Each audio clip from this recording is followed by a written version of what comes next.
আমরা জানি active attack মানে হচ্ছে এ থেকে বিতে যখন কোনো মেসেজ সেন্ড করা হয় তখন হ্যাকার সেই মেসেজটি মডিফিকেশন করতে পারে এবং পরিবর্তন করতে পারে, দেখতেও পারে, পরিবর্তনও করতে পারে। যদি শুধু দেখতে পারতো কিন্তু পরিবর্তন করতে না পারতো তখন সেটা ছিল প্যাসিভ অ্যাটাক। যেহেতু সে দেখতেও পারে এবং মডিফিকেশনও করতে পারে তাই এটা হচ্ছে অ্যাক্টিভ অ্যাটাক। সো অ্যাক্টিভ অ্যাটাকের সহজ সংজ্ঞা হচ্ছে it attempts to alter system resources or information. Alter মানে হচ্ছে পরিবর্তন করা। So it attempts to alter system resource or information. Active attack প্রধানত 4 প্রকার। এখানে আমরা প্রথম 2 প্রকার নিয়ে আলোচনা করব। প্রথমটা হচ্ছে ম্যাসকিউরেট।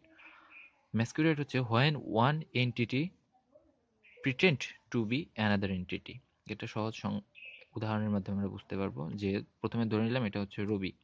রবি প্রিয়াকে মেসেজ দিবে, কিন্তু রোমেল সেখানে রোমেল প্রিটেন্ড টু বি রবি, যে রোমেল রবি হয়ে প্রিয়াকে মেসেজ করছে। এটা সাধারণত সহজ উদাহরণ হচ্ছে ফেসবুকে যখন আমরা কোনো ফেক অ্যাকাউন্ট খুলি, যে রবি রবির নামে রোমেল ফেক অ্যাকাউন্ট খুলে প্রিয়াকে রবি হয়ে মেসেজ দিচ্ছে। এটাকে বলা হয় masquerade. So when entity pretend to be another entity, তাকে বলা হয় ম্যাসকিউরেট। যে ফেসবুকে একজন অন্যজনের নামে আইডি খুলে চ্যাট করে। সো বেসিক্যালি এটাই হচ্ছে ম্যাসকিউরেটের উদাহরণ। আরেকটি হচ্ছে modification of message. Some portion of the message is altered or the message is delayed or reordered to procedure an unauthorized effect.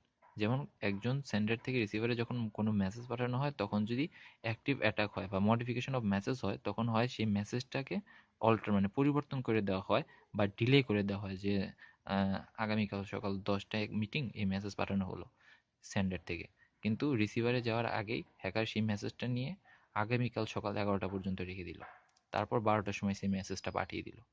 So যেখানে যে ডিলে করে যে সমস্যাটা করা হলো সেটাকে বলা হয় মডিফিকেশন অফ মেসেজ।